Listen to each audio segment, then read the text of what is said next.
Hello. Good. Hey, How are there you are. How you you? doing, Ylorie? I am It's Friday. doing Oh, it's great for Friday. Friday. It's it's Friday already. Yes, yes. Thanks for Thanks having thanks for joining. So I know, yeah, absolutely, absolutely. So I know, this is a short notice thing, but I was working with my team and we were thinking about themes for Women's History Month, and came up with the idea of really having more of a lifestyle approach to hosting conversations with women of color or women in general who are trailblazing and making great strides in what they do on an everyday basis, and of course, making a difference at the same time. So, of course, as a brand, that's very important for us and what we stand for. So glad to have you as our first guest for this Women's You should History keep these Month going every month. series. I challenge your agency. I see good theory down there in the comments already. So let's go do it. It's a great way to allow your Let's do it. community to see what matters most to you. And we echo those same sentiments at Eden. We are really behind 100% the community and uplifting the community. So thanks for having me. Absolutely. And I've got Go so ahead. many good questions to ask, but I know we only have 30 minutes. So as we start out, just to introduce myself to your audience, my name is Jerome Clark. I'm the founder of In Good Conscience. We're a line of naturally clean bath and body products with a social mission of giving back to community.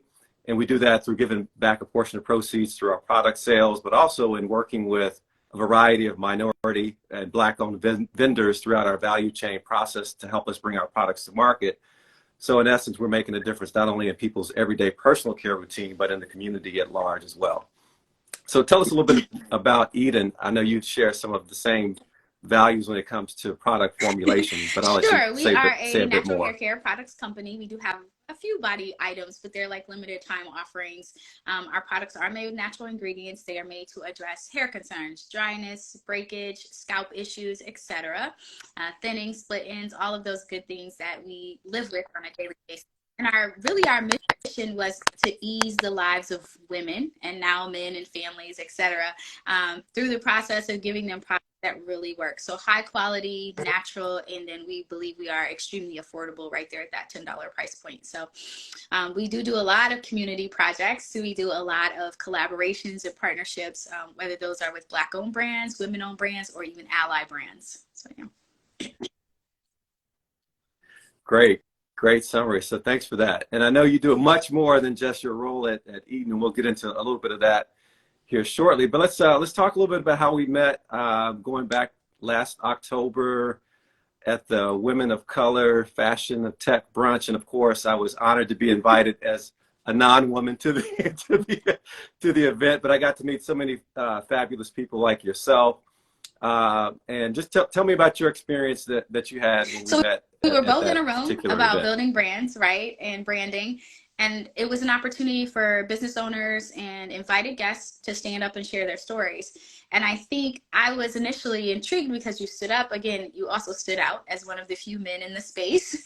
You talked about your brand. I had never heard of it. Here at Eden Body Works, we have almost an unwritten initiative that we like to help people discover Eden, but we also like for them to discover Black owned. So when you stood up, you made some comments, I stood up again, and we talked about partnerships and collaborations was one of the things that people talked about in terms of how do I get my brand noticed, how do I get more awareness, how do I get on the shelves, where can I amplify my brand? And my statement to the room, and I stand by this, and you know me well enough to know it's very true, we make our own seats at the table with the people that we're currently in the room with. Now, hopefully that gets us seats when they leave the room and go to other spaces, right? So one of the things I said was, in this room, let's make some networks. And you did just that. You came right up to me and said, okay, let's stay in touch. So here we are. Well, that wasn't hard to do. You had such a welcoming personality, so I'm glad we did make that connection, Sure. and we've continued to stay in touch ever since. And I know, so I know that because of your passion and other pursuits, you also have a marketing consultancy called Brown Girl Marketing.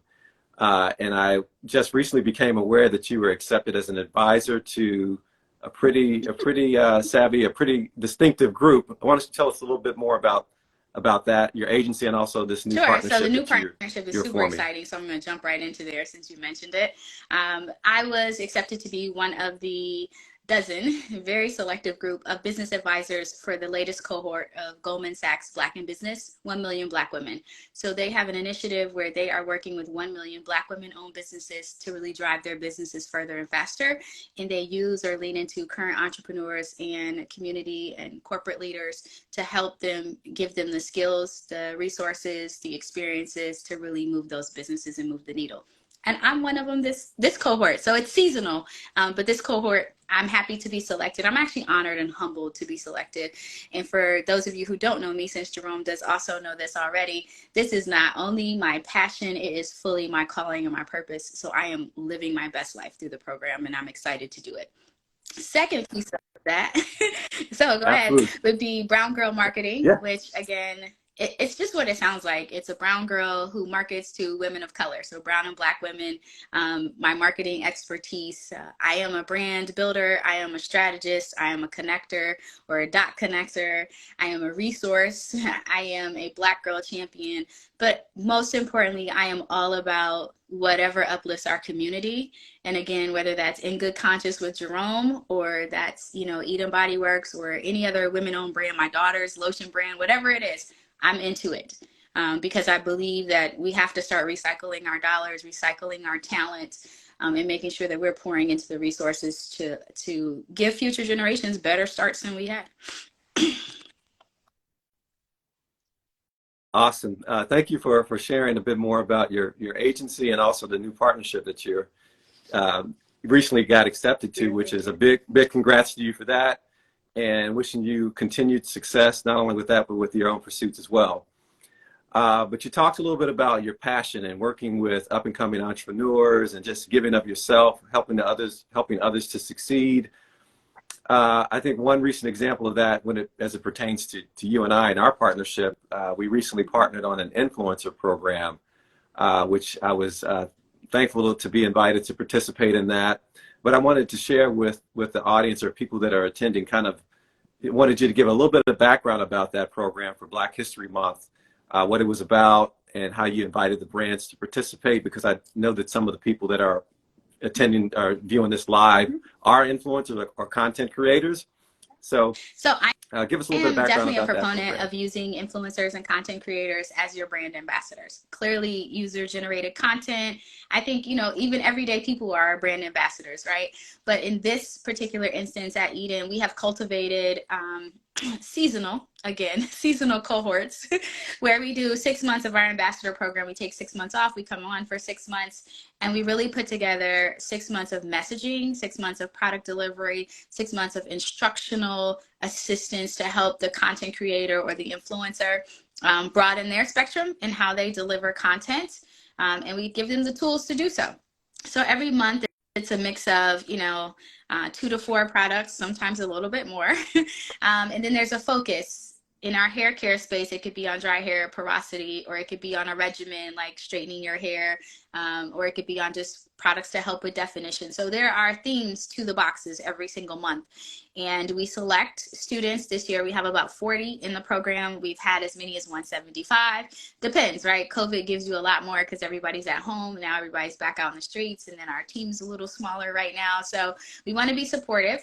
We drive the community through an app called Geneva, which I absolutely love and highly recommend for those of you pursuing ambassador programs. That's not a shameless plug. We don't get anything from that.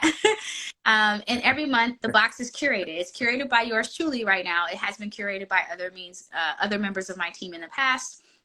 These 6 months I curated and put together the boxes. In February, was within our 6 months this time, and I said, you know what, we have to focus on Black owned, because in March we're going to turn around and focus on women owned, right? So we wanted to make sure I didn't exclude brands like In Good Conscious that I had just come in touch with, but I wanted people to be aware of. So we picked about 8 to 9, which is very surprising to me when everyone says yes, because normally I get quite a few no's, but I think we're also in the spirit of collaboration. And that's really important for brands in terms of brand building and awareness, is to collaborate and really partner with other brands so that you have the benefit of each other's audiences.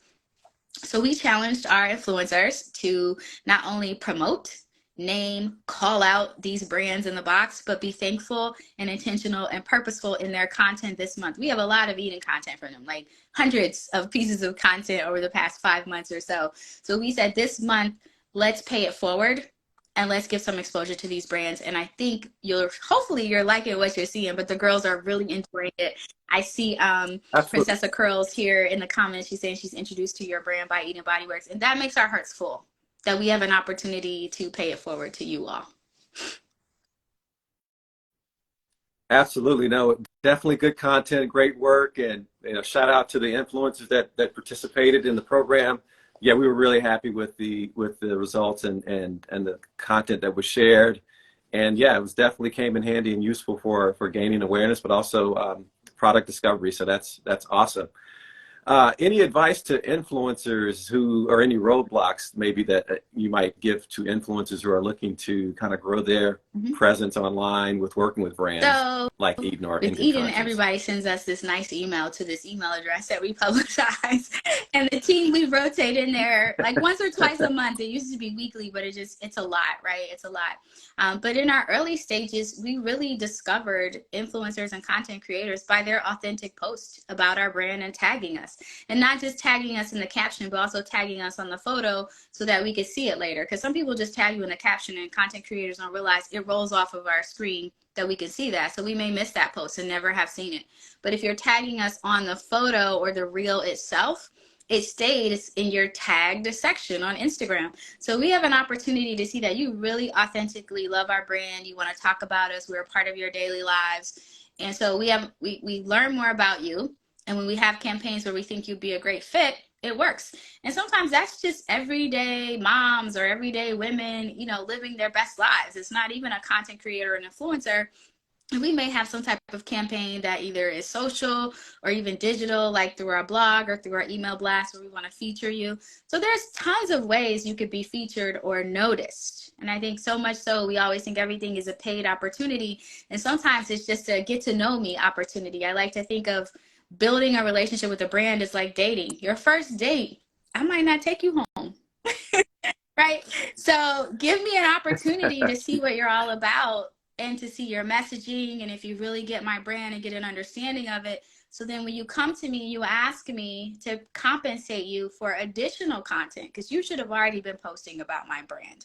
For additional content, then you have the receipts, as the young people say, to back it up. But I also have a prior knowledge of you. It's not the first time I've heard of your name. Oh, we've seen your post. We love your work. We'd love to work with you. This is our budget, etc. Got it. Great feedback. That's really good advice. So hopefully it landed on some good ears to take that up and people will kind of take that to heart. We talk as you were talking about influencers and the type of content that you curate in your boxes on a month-to-month basis. I know a big focus for Eden is the hair care and healthy hair care. So for those in good conscience or our audience, which is all about bath and body, natural clean products, and having good healthy hygiene tips, for those of our consumers who are wear natural hairstyles, I wanted to kind of take this opportunity to get your thoughts on what are some of the tips you would suggest for caring for a natural hair care regimen. And I know that could go into a lot of different directions, but at a high level, That's a what's your loaded thoughts on question. that you could share? And I've worked in natural hair care That's a before, so loaded I know it's question. loaded. So So yes. I'm a natural. I wear straight or curly. So if you follow me, you'll see me vary between the both. I think you have to own your personal style and figure out what works best for you. So looking at my hair won't work good for, ABC's hair or Julie's hair or Lakeisha's hair. We all have a different texture. In fact, many of us have multiple textures. So I think you have to spend some time learning what works best for your hair. Secondly, more products does not mean better. So we like to layer and layer and layer and layer up on. We tend to be heavy-handed with products, and I always tell people, I caution you, read the instructions because sometimes it says a dime size, and you're putting a whole gallop of product in your hands. But start minimalist and then grow into something bigger. And then understand One of the things our stylists, like Gabrielle Corney or Reese Tolliver, what they always recommend is understanding the density or thickness of your strands, right? As well as your porosity. A lot of people don't know what porosity means, so you have to either look it up. There are lots of tests on it. We have a whole guide on our social as well as on our website. We have a blog post about it.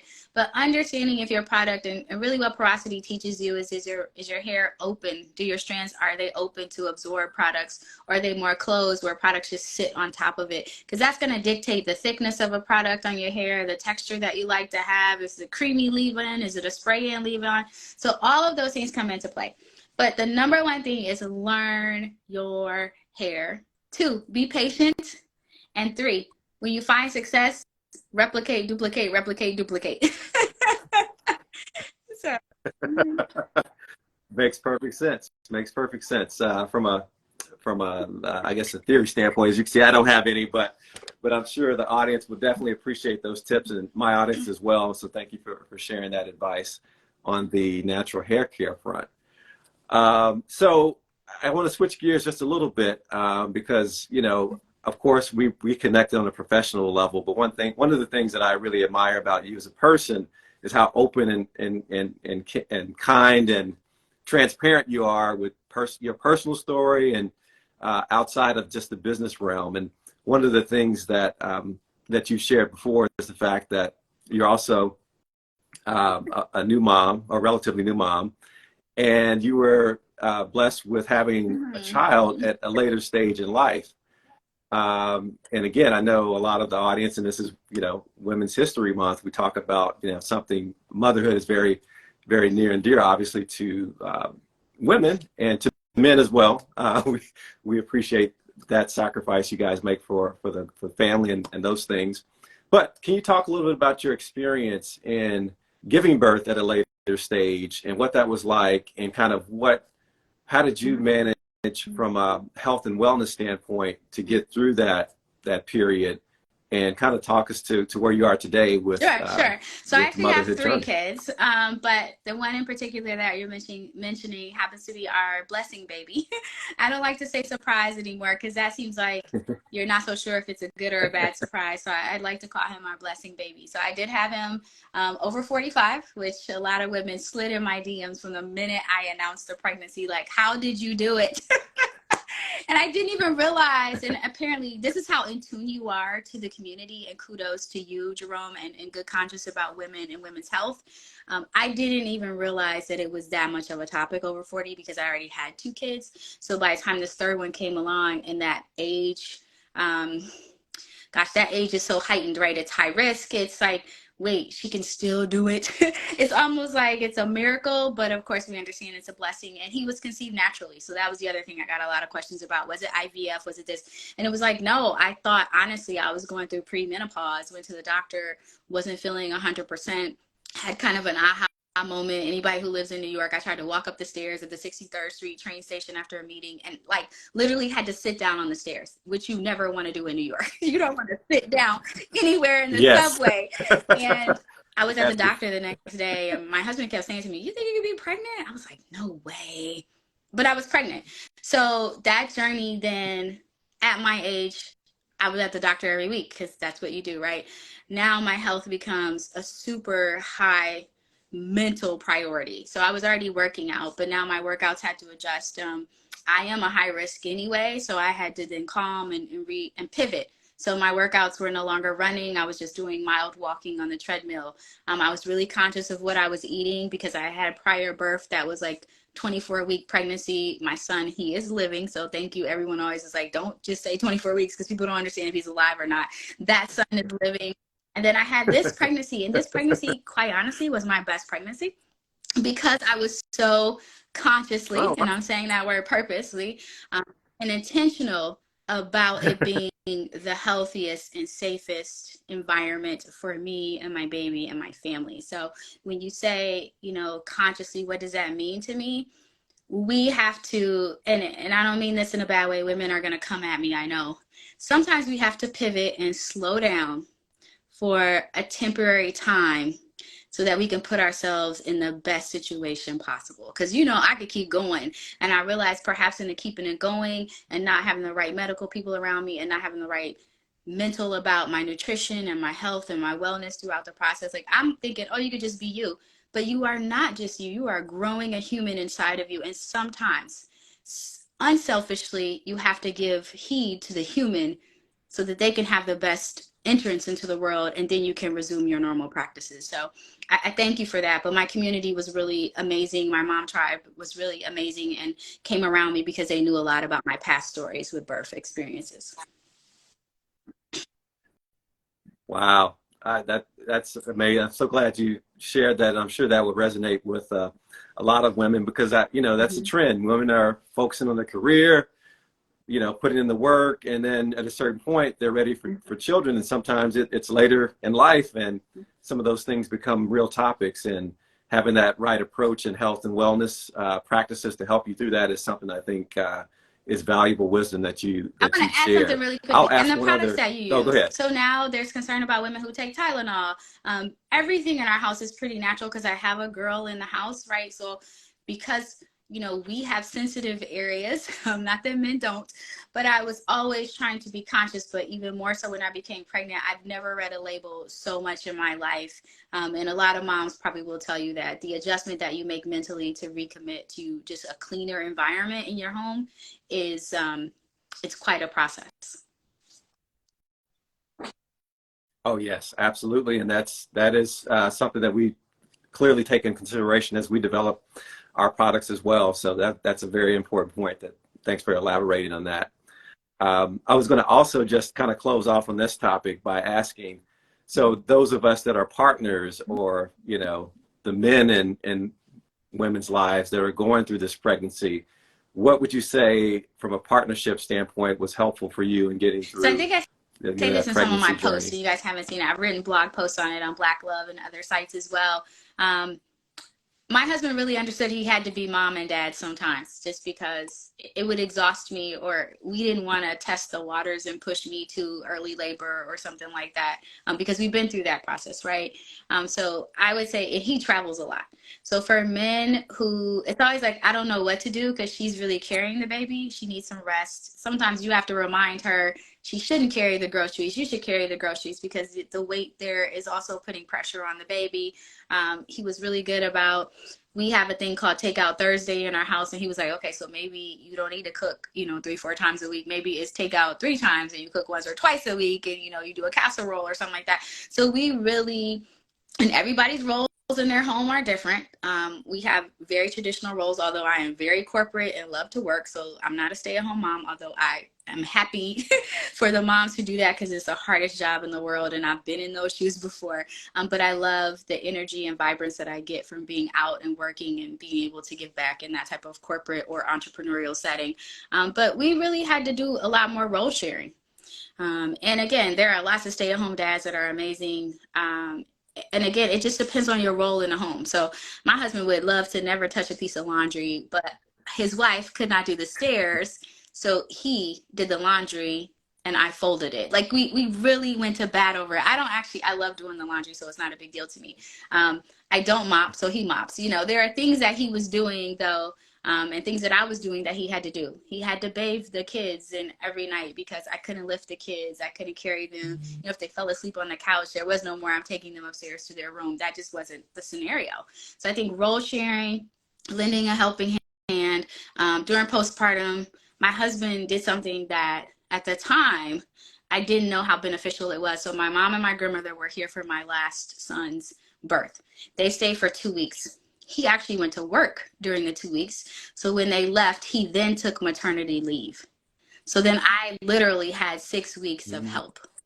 And then I had C-section for Wow. complications previously. I had to, but again, I think he realized that we're going to need some extra hands. But while I have hands, let me continue doing what I do because I only have 4 weeks of maternity leave. And then when they leave, I'm here. Right. And then there are other things he's done, parents who, husbands can bathe kids, there are partners can bathe kids, right? So it's not that we have to do it all. We might have the breast milk, um, No, we might have the breast, but breast milk can go in a bottle. There are ways. And as women, we become super women. I know we grow up with that mentality. We can do it all. But let me tell you something, ladies. It is so nice to exhale and have someone step in and help. So take the free dinners, take the Uber Eats from your friends, take the hours of sleeping and the naps. If your husband's like, you just look tired, go to bed. I'll hold the baby for take it. Accept it is really the word. Accept it all. Accept help. And partners, true partners, they want to be helpful. So don't say, no, honey, you go to sleep. You got to go to work tomorrow. I got to stay up all night. Guess what? At some point, you might have to go back to work. So get him in a routine now of breaking his sleep once or twice a week is not going to be the end of his world, but it's going to exhaust you as a new mom. So, and I had to do those things. When it came time, here's a great, great story. Came time to give up the bottle. Excuse me, to give up the breast. I exclusively breastfed for 10 months. We were headed to the beach. And I was like, oh no, I'm gonna have to pump at the beach. My husband said, no, you don't. You could actually just stop pumping and use a bottle. Like in his mind, it was like, I was a formula baby. You were a formula baby. Been supportive for 10 months. You're freaking exhausted. It's our first time out the house, like in a really cool environment like the beach. And we got to the beach. I started leaking. And I was like, oh, it's not a big deal because everybody's in water, right? So nobody's gonna think anything of it. And I had some breast milk stored up because I'd been pumping. So we took the bottles. And the baby was like reaching for my breast, right? And my husband was like, give him here. He gave him the bottle. Now he wouldn't take the bottle from me because we had been trying to kind of wean him previously. He gave him the bottle. That day we got in the car. It was the first day where I felt like my plate wasn't overflowing. And I said, you're right. I have to let you feed him. I'm exhausted, honey. Thank you. I'm exhausted. Now I cried for 2 weeks after that and blamed him for the disconnect with my son, but he really pushed me to somewhere I needed to be. Absolutely. Well, shout out to your husband. It sounds like it takes a partnership, and you guys have a great one. And again, I think that advice is going to be sage advice to the moms and moms to be, and a great way to kind of round out the end of our chat. So I wanted to just close with a fun 3-question pop quiz. See what you answer really quick it's spontaneous. First question is a cultural question. Since we're both, I think you're formerly a native Harlem resident. I'm currently one as well. So my question to you is Sylvia's or Melba's when it comes to soul food? Sylvia's because I lived on Lenox Avenue, but Melba's because my father-in-law totally always mentions it, so it's one of his favorites. Okay. Mm-hmm. Good one. Good way to answer that one. Second question is, when it comes to your shower routine, are you a washcloth girl or a loofah? Both, and I know you didn't expect that. Sometimes you need a washcloth to get to certain areas. That's I'm gonna leave it at that.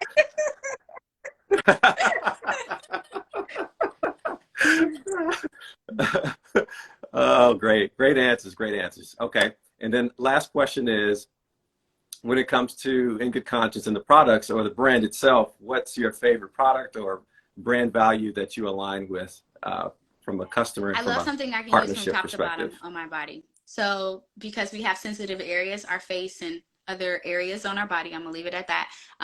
It is often we have to go something different here and something different down below that doesn't fit the rest of our body. And right now we're rocking Mandarin Rose in our shower, but we're coming up on Rosemary's age, so we're coming up. So I'm in full rotation because there's a little elf over at Good Conscious who wants me to vote on my top one. So I haven't got through all the flavors yet, but I'm telling you what I'm rocking right now. Awesome. Well, thank you for that. That kind of is the end. I actually waited through all the questions, and it's 1 o'clock. Listen, I better catch you doing these every week. I want to see them every week. It's Women's History Month. Come on, you can do it. Yeah, that's what my social media manager tells me. I'm not a front of the camera kind of dude, but apparently this is good. This was great. I will do it more, and we'll try to get these on every Friday, at least through the end of the month. Thank you for being our first guest and making this so easy for me. I really appreciate that. And just before we go, just so we can cross introduce each other to our audiences. why don't you tell us how we can find more about Eden Body Works and Okay. your So follow marketing Eden Body Works, consultancy? all one word, on all of social platforms. It's our website as well, EdenBodyWorks.com. We are on TikTok, Twitter, Instagram, and Facebook. And then also sign up for our email and our SMS list so you can stay alert to product and order alerts, as well as sales and promotions events. Now, for me personally, I'm Ylorie Taylor. They call me Brown Girl Marketing. It's Brown Girl MKTG on all social and website platforms. Awesome. And for your community, you can follow us and stay in touch because, as we shared before, we have a like-minded mission. I love to stay in touch with like-minded brands who are moving in the same direction. And you can follow us on Instagram at In Good Conscience and also on Facebook as well. And I started a little bit of a blog kind of thing on Instagram where I'm kind of just capturing my thoughts throughout the day as an entrepreneur. And you can find that at j.romeclark. So thank you again, Ylorie, for joining. I know we're a couple minutes over, but this has been fantastic, and you convinced You me that I'll try to absolutely do should. more of I'm these more happy to often. have you on Eden's platform as well. So let's do it again soon. Thanks. Okay, Take care. sounds great. All right. You Thank you so too. much. Bye Have a bye. good day and a good weekend. Okay, bye-bye.